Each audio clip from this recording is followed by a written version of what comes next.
Hello and welcome to Stammer On with me, John. Happy New Year, happy 2025.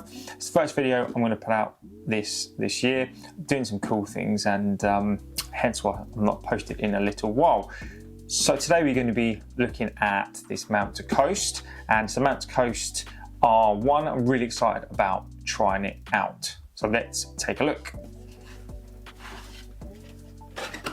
So full disclosures before we start, Mount to Coast very kindly sent me these R1s to test with no obligation at all to say anything, and all the words and opinions that you hear are going to be mine. So let's take a look.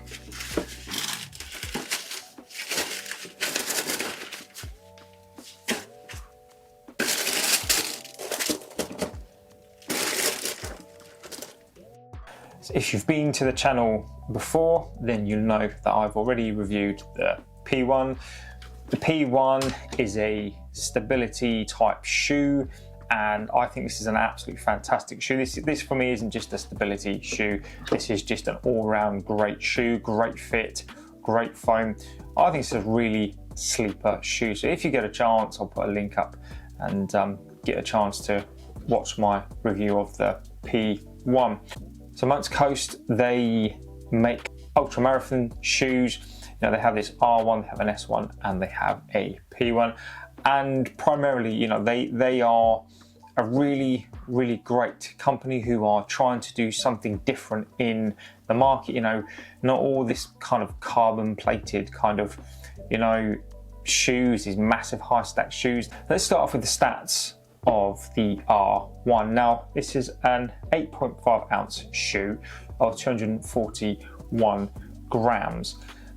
Now, when you hear R or a racing type shoe, immediately that's been put into my head, and I think a lot of people who run, is that, you know, it needs to be super lightweight, like a 6 ounce shoe, and it has to have carbon plates, and it has to, you know, have these kind of all these things that make you really super fast. Now, what you need to understand about these range of shoes is that there is no carbon plate, and I think that's a refreshing change. I think for me, over these last couple of months, is that as much as carbon plates definitely have their place, I think I'm really starting to enjoy shoes without that carbon plate, because this ultimately is an ultra marathon shoe, and you're supposed to go, you know, quite far in this shoe. Now, this shoe will last over 1,000 miles. So, you know, I'm really pleased that they've managed to keep that weight down. Now, for an 8.5 ounce shoe, you know, particularly on longer runs, now it's not too heavy. I don't think it's too light. You know, I'm hoping that it feels like kind of just that right amount of weight. So let's get on to the stack height of the shoe. And the shoe is a 35mm in the heel and a 27mm in the forefoot, giving it, if my maths is correct, an 8mm drop. So again, you know, not a high stacked shoe. Now, I would describe these sort of 35 kind of mil shoes is it's I think this would, in previous years, you know, class as kind of more that higher stacked shoe. But you know, with other shoes out there at present, you know, this is definitely not a high stack shoe. This is nowhere near a zero high stack shoe, and so I think that you definitely need that amount of foam, you know, for what the purpose is of what you're trying to do with this shoe. Let's talk about the midsole of the shoe now. So this is a light cell foam. This is a proprietary midsole made by Mount to Coast, and it's a kind of PEBA hybrid, and it's got nitrogen infused within the foam, so making it a super critical foam. So which basically what this means is that it should be 50% lighter than EVA, while offering 45% more energy return in the shoe. Now, what I can say about the foam is I have tested the foam already in this P1 already, and what I can say confidently, I think this is a really interesting responsive and definitely a comfortable foam in this shoe. I think this is definitely lighter than EVA, and it does give you that PEBA feeling. And what I liked about this foam, and I've done nearly 100 miles in this shoe, is that there is the same feel when I first put it on to nearly 100 miles. Now, I would expect that from this shoe, because what these shoes are supposed to do. So that's really good already to have that initial feel still confirmed. It's comfortable. In terms of responsiveness, I would describe the foam as a controlled response. Now, what I mean by controlled response is that some foams, and particularly with carbon plates, this doesn't have a carbon plate, is that you kind of put your foot down and it just kind of just wants to bounce around. And it's a bit like if you've ever played football or soccer, you used to get those balls at school where you would kind of kick the ball, it would bounce, and it would bounce absolutely everywhere, so you'd have no control. But this is a more of a controlled responsiveness, whereby as hard as you want to work the shoe will respond back and give you that. Even though it's a reasonably high foam, high stack shoe, you would definitely get that responsive kind of ground feel back within the shoe. If you look to the outsole, you can see something in here called Go Flow. Now, Go Flow is this kind of midsole piece that kind of sits in there, and the geometry of your shoe kind of gives you that kind of natural stride from heel to the forefoot. Given that transition from heel to the forefoot in a more natural way. So you are kind of stable, and you kind of not moving to your lateral or the medial side too much. So it does give you that really smooth transition within the stride. And there's a piece that kind of sits under there that definitely supports your feet. I would say that it supports the metatarsals in your foot, and it's just a really comfortable ride, and kind of reduces the impact and that pressure, particularly on those midfoot to the forefoot. Now let's take a look at the upper of the shoe. So you've got this piece here called Tune Fit, so which basically means you're able to kind of tune this into your foot. Obviously self-explanatory there, and I think this will really help, particularly on those long runs. So this is an ultra marathon shoe, and what you need is to be able to adjust your shoe.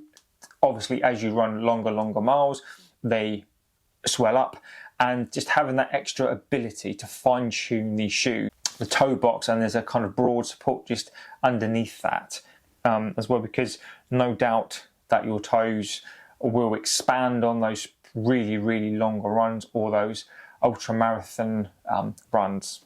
The jacquard mesh on the shoe is a double layer, so it does combine softness with the durability, and again that's something similar to the P1, so I'm really looking forward to trying that out. I think it's really important to note that this is an ultra marathon shoe, so it needs to be that kind of blend mix, soft enough for those really longer hard runs.